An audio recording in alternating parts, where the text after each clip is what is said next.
Welcome to Unlocking High Performance, a podcast for leaders who refuse to choose between getting results and taking care of their people. I'm Jason Lauritsen, and for more than 20 years, I've helped leaders build organizations that win by putting people first. Now, my guest today is Tim Anderson. Tim serves as the president and CEO for the United States Federal Credit Union in Washington, D.C. He has spent the past 30 years in executive leadership roles within the banking industry. Now, Tim and I met at the USA Today Top Workplaces event earlier this year in Nashville, where Tim and his team were there to pick up some hardware as one of the top 100 top workplaces in the country. I invited him on to share a bit about how he's creating such a great place to work. So, Tim, thank you so much for joining me. Thank you so much, Jason. Thank you for having me. Enjoyed being a part of this. Now, before we get into kind of what we're going to dig into today, would you start by maybe just telling us a little bit about your organization, please? Absolutely. As you mentioned, I'm the president and CEO of the United States Senate Federal Credit Union. And here at the credit union, in terms of assets, we're $1.5 billion in assets. We have budgeted for 173 employees. Right now, we have like 174. So clearly, our recruiting team has some work to do.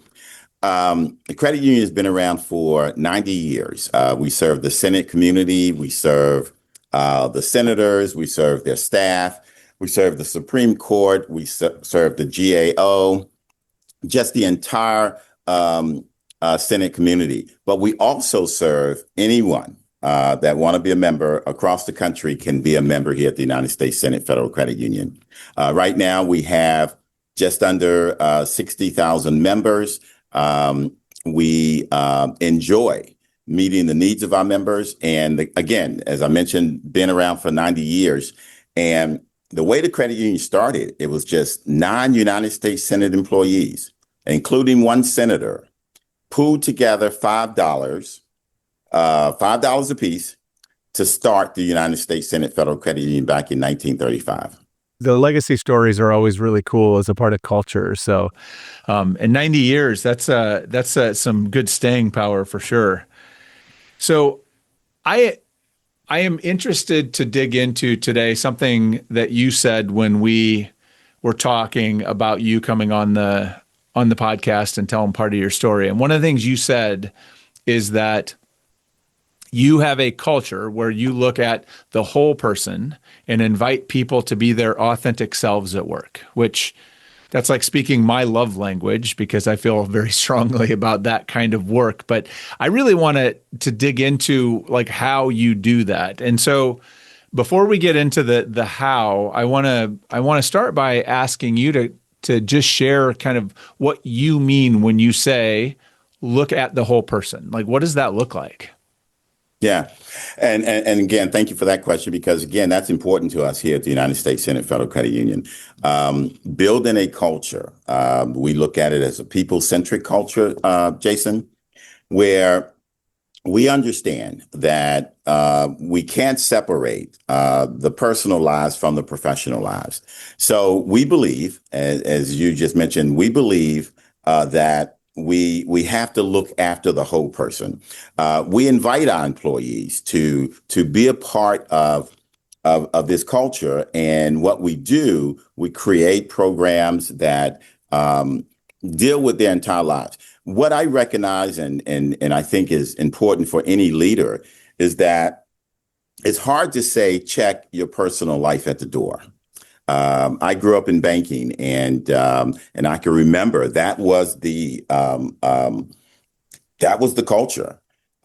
Whatever was going on in your personal life, you didn't bring it to work. I remember one instance where my CEO actually had said to one of my colleagues at the bank that the person was going through some real life impactful things, serious things. And what the CEO's response was, well, maybe we hired the wrong person, because you can't bring all of that to work. So I always said, if I ever sat in this chair and I'm leading an organization, I want an organization that can really understand that it's tough to separate the personal life from the professional life. So what we do is we encourage our people to be a part of that culture. We create programs for them. The flexibility of the workforce, for example, remote work. We also have hybrid work. We have people working for us that live all across the country in different states. And that flexibility allows them to take care of things in their personal lives. Yeah, we want them to be on time, but we're not all that focused on that. If someone has a dental appointment or they have a child care need, we're flexible with that. We understand that to get the best work out of the employee, we have to be flexible in those areas. Well, and I think it's one of those things that sounds, I don't know, when you and I talk about it, as you describe this, for me, it almost sounds like, well, of course, that's what we would want, right? That's what we should do for people is create an experience of work that works for them, that they can sort of shape. And I think though, historically, the pushback on that is that a lot of leaders know, like when you start letting people, you start looking at that whole person and you create that flexibility, the degree of difficulty in managing all of that goes up, right? It brings kind of more complexity into the system because everybody's unique and everybody's different and everybody's needs are different. And so I guess one of the things I want to ask you to reflect on before we kind of dive deeper into the how you're doing it is, this is not the easiest path, right? The easiest path is the path that you grew up in. I worked in companies like that too, where you check your personal life at the door, be easy to manage, be easy as an employee. That's kind of what that's all about, is if everybody behaves the same, it's much easier to manage a workforce of everybody who's not messy, right? We don't want that messiness. But that messiness, there's value in that. And so I guess I'm curious to you, what is the value or the benefit that you think the organization gets or that your members get by creating a workforce like you have, where you are making room for the whole person and you're inviting people to be authentic in how they show up to work?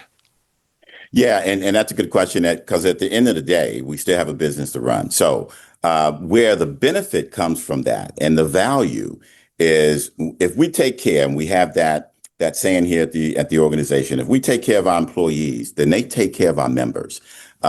We create that space for them to be their authentic selves, understanding that it's okay to have all these things going on in your life and still have a productive work environment. So the value comes from being able to meet those needs that people have, and they aren't going to go away. Checking your personal life at the door is just not a reality. When I come in, and if I don't have the space to work through those personal things that are going on, then I'm really no good to the employer, because I can't leave those things behind me. They're part of who I am. And so here at the organization, we understand that. And by having that kind of culture, it helps our employees and they become more productive and they take good care of our members. Yeah, it's a great, the way that and it's kind of a weird, I guess maybe a weird way to describe it. The way that I like always think about this is, it's kind of, well-being is really the conversation kind of, we end up talking about all the stuff, right, that is going on in our lives, our family and our health and our financial and all these things that are happening. And I've came to understand that well-being is kind of I call it a performance capacity issue, right? If I have a bunch of stuff going on in my personal life, when I get out of bed in the morning, like all of those things get like first access to my energy, to my intention, to my attention, to my focus. And that's before I ever show up to work or before I log into that laptop. And so like if I'm really going through some stuff and nobody's helping me manage that, when I get to work, I don't have much to give you, right? And so it's just a different way of, I think, capturing what you're experiencing, or just that's how I've always described it. It feels like you see that day to day and how people show up and how they can serve your members. Absolutely, because again, it's hard to separate that. They can't separate that. And just think about it. And I know COVID dealt us some blows, and during COVID, some organizations weren't able to effectively run their operations from home. We made that transition. We were never a work from home company. We never had that environment. We had some people working from home. Obviously, if there was a holiday, our accounting people could still do ACH and those things that needed to be done. However, as an organization, we just didn't have a work from home environment. So when we had to, obviously we had to, everyone had to. What we found out, because we had this philosophy and this culture of always taking care of our people, then they took care of the organization. We were more productive, not as more productive, and we saw the production just shoot up simply because our people believed in us and they knew that we cared about their personal lives. Now, fast forward, we continue that flexibility because, again, some of the mental health things that came from COVID and came from some of the things that we just go through daily, those things are real. So we have programs to help our employees not only with mental health but physical health. We provide gym access. We provide opportunities for them to work on their physical health as well as their mental health. We provide opportunities for them to budget better. Because again, one of the things that if you're suffering financially too, and you don't have any help, you may work at a financial institution. And what we've seen, and I've seen this throughout my banking career, we can give the best advice, but sometimes our financial situations aren't the best. So we realize that our employees are valuable to us, and life happens, and those things happen. So we try and have those avenues, those programs to help the whole person. That makes a lot of sense to me in terms of how the whole person piece shows up. I actually want you now I want to shift into the kind of the authentic, like how do we make room for people to show up authentically or as their authentic self once they get to work? So once they're logging in or once they're showing up at the office, I know that's really important to you. And I guess the first thing I guess I'd like to ask you is, like, I feel like especially the concept of authenticity is one that gets talked about a lot. People throw that around a lot. They talk about authenticity kind of in others or in other situations. But if you're going to have an environment like yours or a culture where you're inviting someone to be their authentic self at work, that has to start at the top. And so I'm assuming that probably there's a standard you think about that for you and how you show up to sort of give people permission that this is, no, we're serious about this. We're serious about you showing up and being authentic. What does that look like for you? I'm curious, like, what has that journey been as you started talking about and thinking about this? What does it look like for you to show up authentically as a way to kind of send the signal or give people permission to do it themselves? Yeah, very good question, and it does start at the top. And have always been here at my organization, and I think my people would tell you that my vulnerabilities, I have no problem showing them, letting them know when we have CEO town hall meetings, we are as open and authentic as we can. Whenever I'm in front of our people, I go around, I touch base with them, all of them. Every single day, I reach out to different employees, asking how things are going. And my wife recently said this, and when your spouse recognizes this, it's kind of like, wow, didn't know you were paying attention. I was awarded, fortunately, last year, CEO of the Year in the Maryland, D.C. Credit Union Association with Maryland, D.C., Virginia, and Delaware. And my wife was interviewed, and there was a video, and they showed it. I didn't know she even knew folk in my circle, but they contacted her. And one of the things that just touched me that she goes, when she was talking about me, she said, the one thing he does, he's so good with his people, and he knows their stories. Jason, that just struck me. Never knew she paid attention in all my years of banking. She goes, every last one of them. He knows their stories. So my employees, our employees know that with me. I don't allow an environment where everything is just filtered to me from my leaders. I trust my leaders. I'm proud of my leaders, and they do a great job. But I go around and touch every single individual. So that authenticity shows up because I do know their stories. I want to know about their family life. I want to know what's going on. And I believe that they really, really appreciate that. So what we do is, and the way that I present that too, is, we hear the term of psychological safety. We have a people-centric organization where we have an environment that has adopted psychological safety. It's not just a term, it's something that we live. And so we give them the opportunity to make mistakes without chastising and without fear of retaliation. We give them the opportunity to challenge me, make me better, make the organization better. And I think our people really feel that they have the ability from the top, it comes from me and our leaders, to be able to be authentic. And what I found out, Jason, is it makes a better employee, because then that employee, all of a sudden, the ideas are flowing. They don't feel that, wow, I'm going to get my head bit off. Because I'm going to disagree with my manager. I'm going to disagree with the CEO, and I believe there's a better way to do it. We get some of the greatest ideas, not from our leaders, but from our people, because we create that environment for them to be authentic. We create that environment for them to excel. And them excelling may not be my view of how it should be. But I want to hear what they say. And oftentimes, most of the ideas and most of what's driving our success comes directly from our employees, because they feel it's an environment that, again, they can bring their whole selves to the organization and just flow, be authentic.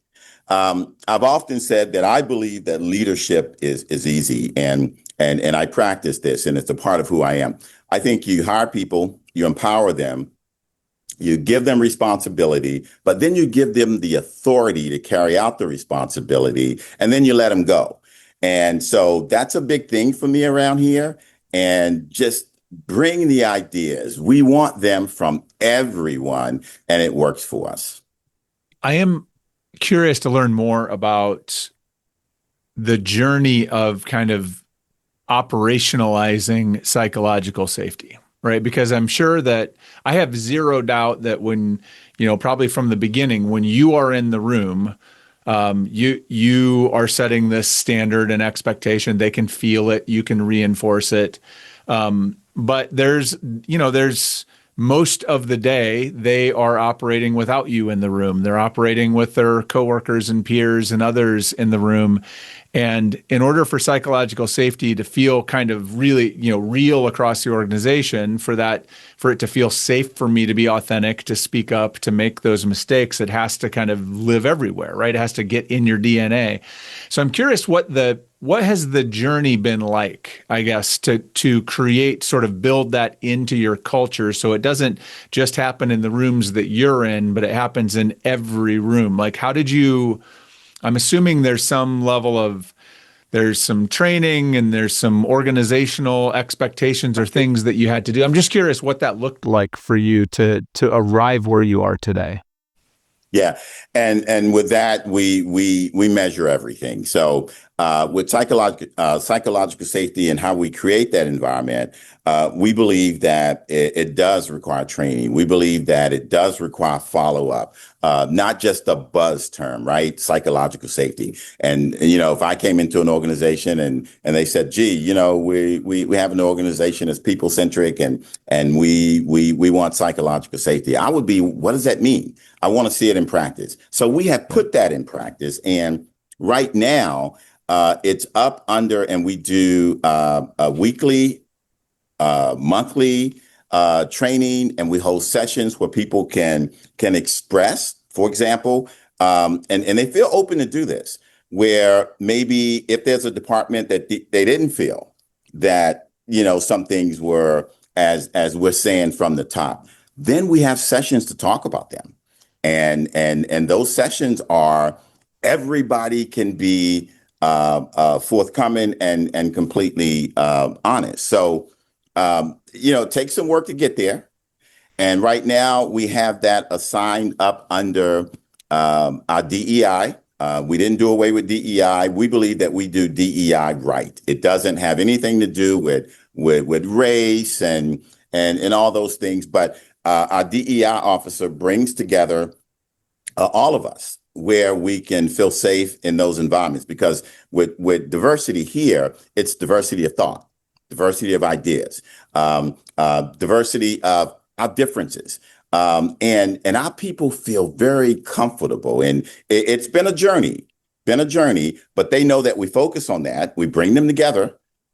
We have some tough discussions at times because we want to make sure the entire organization is adopting to or has adopted to this culture of psychological safety. We don't want anyone feeling that there would be any kind of retaliation because they see it differently than a manager. So we measure that. We continue to hold sessions. I attend them, and I can tell you, and I say to our people all the time, I'm still learning. I come to some of these sessions. We have the TED Talks. We bring in some of the experts, some of the best experts out there with psychological safety. We bring them in. We want to know more. And I tell our people all the time, wow, I learned something, some things. So it's an ongoing journey. And I believe the more we focus on it, then the better it becomes. I'm assuming it probably hasn't always been like the easiest, because there are always, like, when you're on this journey, that like this is not a natural thing for a lot of people, and it's certainly counter to a lot of the ways many of us were trained in management, right? The way we grew up, psychological safety wasn't kind of built into that. It was like, we tell you what to do and you should do it, and if you don't, then there's consequences. As you've been on this journey, creating this culture where psychological safety is everywhere, what have been the biggest, like, what challenges, where did you hit snags, or what has been the most challenging part for you that you had to solve, or you continue to try to solve as you've been trying to make this a reality?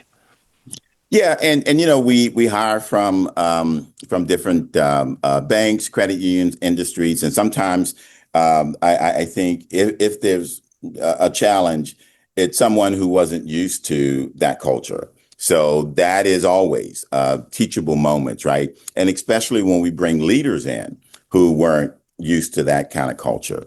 One of the things that we always start with, we tell every leader during orientation that we start with our people.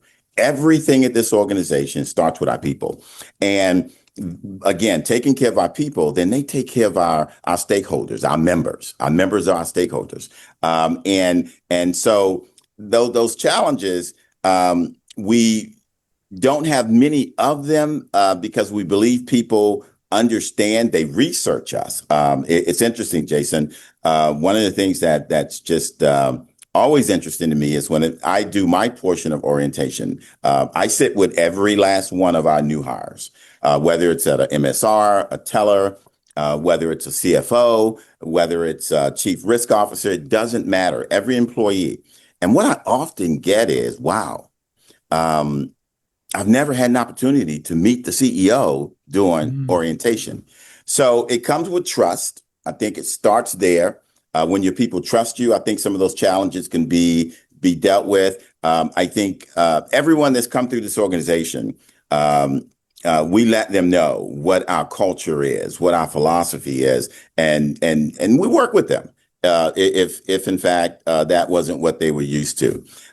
Just a real quick story on the culture. We had one young lady recently came to us and doing orientation, and she said she went home and she told her mother, we were just holding a CEO session, and everyone was just kind of sharing some things. And she said, I enjoy joining this. I enjoyed joining this organization.